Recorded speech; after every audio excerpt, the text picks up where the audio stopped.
c'est l'heure du journal des médias avec Guillaume Janton. Et à la une ce matin, l'importante mobilisation des médias lors de l'alerte enlèvement ce week-end, les révélations surprenantes de Gérard Hernandez après avoir critiqué zone interdite dans la presse, et enfin record d'audience pour le nouveau joker de l'info de France 2.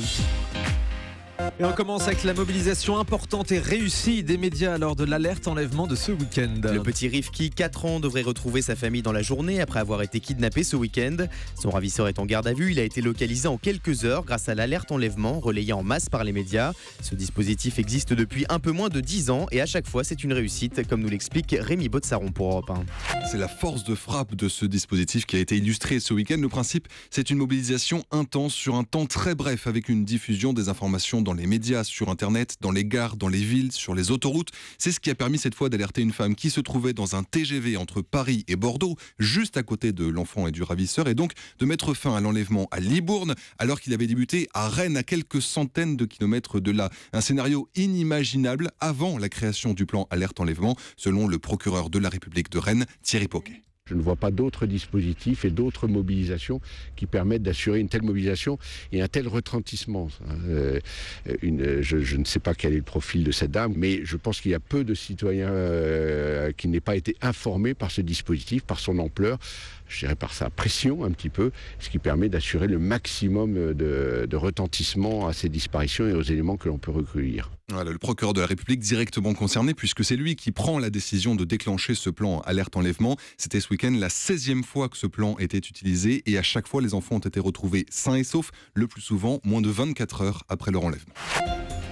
Voilà donc pour cette alerte enlèvement. Gérard Hernandez s'exprime suite à son interview dans laquelle il critiquait vivement zone interdite la semaine dernière. Dans cet entretien accordé à Sud-Ouest, l'acteur de Scène de ménage expliquait qu'il avait trouvé, je cite, nul et pénible un reportage de zone interdite consacré à l'île de Ré dans lequel il intervenait. Vendredi dernier, nous avons contacté M6 en exclusivité qui nous a révélé que Gérard Hernandez n'avait en réalité pas vu l'émission en question et qu'il s'agit de propos qu'on lui avait rapportés. Contacté par Télé 2 Semaines, Gérard Hernandez a confirmé ces informations. Il explique avoir confié à Sud-Ouest ce que son entourage lui a raconté et que le journaliste lui a fait dire ce qu'il avait entendu. Le comédien conclut avec ces mots: vous savez comment sont les gens, ils ont vite fait de juger, c'est facile. Donc Sud-Ouest a tout inventé, si je comprends bien les informations d'M6.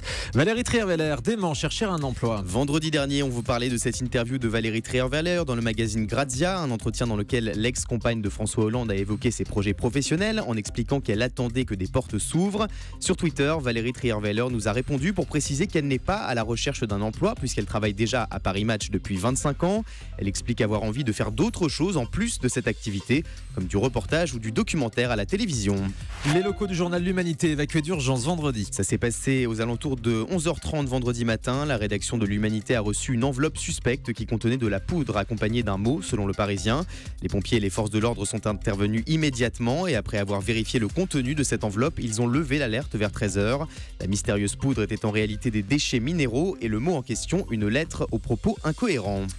TF1 va proposer une version en direct de Vendredi Tout est permis. Arthur, qui anime et produit l'émission, l'a annoncé vendredi sur son compte Twitter. Pour la première fois, le prochain numéro de Vendredi Tout est permis sera en direct.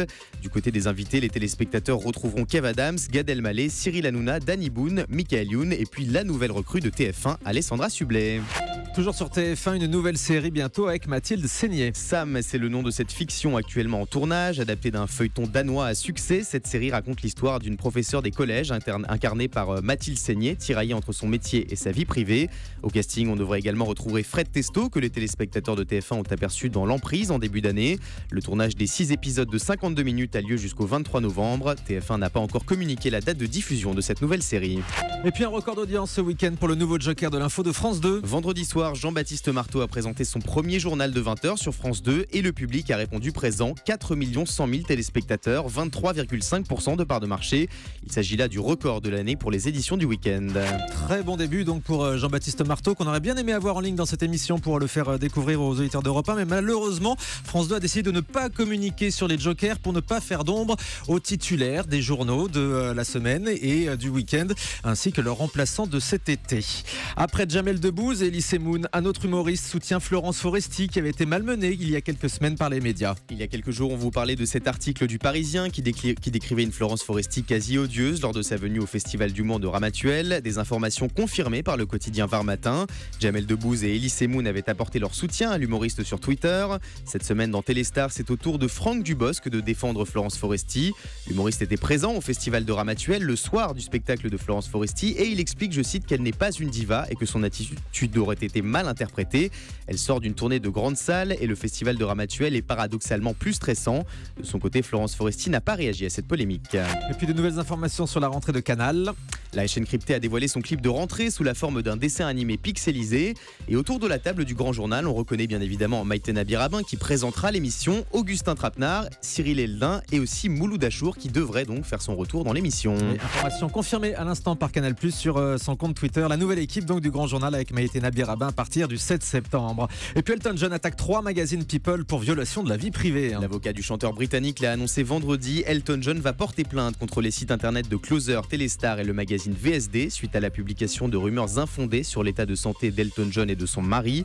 L'assignation sera délivrée aujourd'hui et l'avocat d'Elton John précise que le chanteur et son mari ne toléreront plus la violation de leur intimité et l'exploitation de leur notoriété et de leurs images à des fins commerciales en France. Allez, on termine avec le chiffre du jour. 15, comme les 15 ans de Qui veut gagner des millions. Le jeu culte de TF1 va fêter son anniversaire au mois de septembre en prime time et pour la première fois, Jean-Pierre Foucault ne sera pas animateur mais candidat. C'est à Laurence Boccolini qu'il devra donner son dernier mot.